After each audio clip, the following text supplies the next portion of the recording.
በጣም ይቅርታ አድርግልኝ አንዴ ተናገር ያለውና እግዚአብሔር ይማረው እግዚአብሔር አጠንክሮ ያወጣ እና በጣም ይቅርታ አይስወር እኔ በጣም ነው አንጀቴ ነው ያለው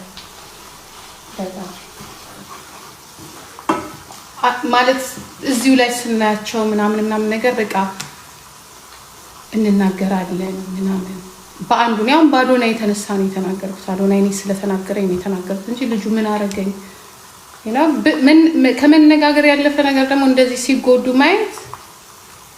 እኔ በበኩሌ ይቅርታ አድርጉልኝ የዛ ሰው አይደለም ጨርሶ ይማረው እግዚአብሔር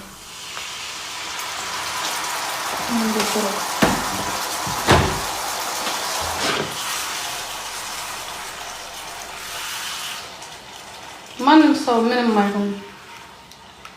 እኛም ነገር ምን እንደምንሆን አናውቅም እዚሁ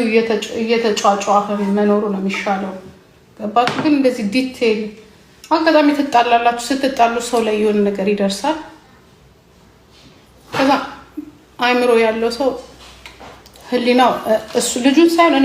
እኔን ነው የሚቆጨኝ ምክንያቱም እኔ ምንም አላረገኝም ምንም ሳያረገኝ ነው ተናድጄ በወንድሙ የተነሳ የተናገርኩትና it's not fair አለ ገባችሁ ለኔ እንደውም ትምህርት ነው በቃ ትሽ እኔ ድሮ እንደዚህ ነገር አላውቅም ሰዎች ሲናገሩኝ እናገራለሁ ግን አሁን ማረጋው ነገር ራሱ ጥሩ ይሆን አይደለም ያለው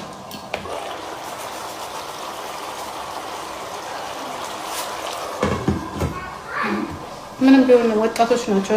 ሁላችንም የራሳችንን ላይፍ ኖረናል እየኖርንም ያለነው ግን እንዴ በኢየሱስ እኔ እሷ ምን እንዳደረጋቻችሁ እንግዲህ እግዚአብሔር ያውቃል እኔ ምን እንደዚህ ዲቴል እንደዚህ ዲቴል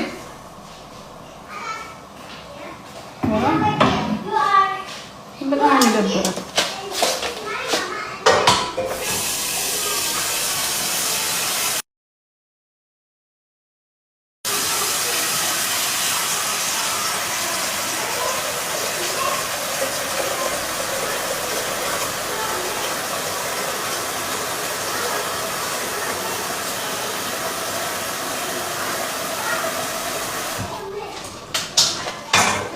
እኔ በበኩሌ እኔ እንደ እናት ነው የተናገርኩሽ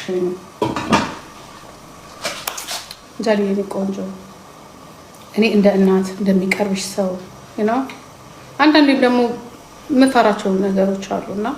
እንደ እናት ነው የተናገርኩሽና በጣም ይቅርታ አም ሶሪ በጣም ይቅርታ ነኝ ከልቤ የእውነት ይቅርታ ጠይቅሻለሁና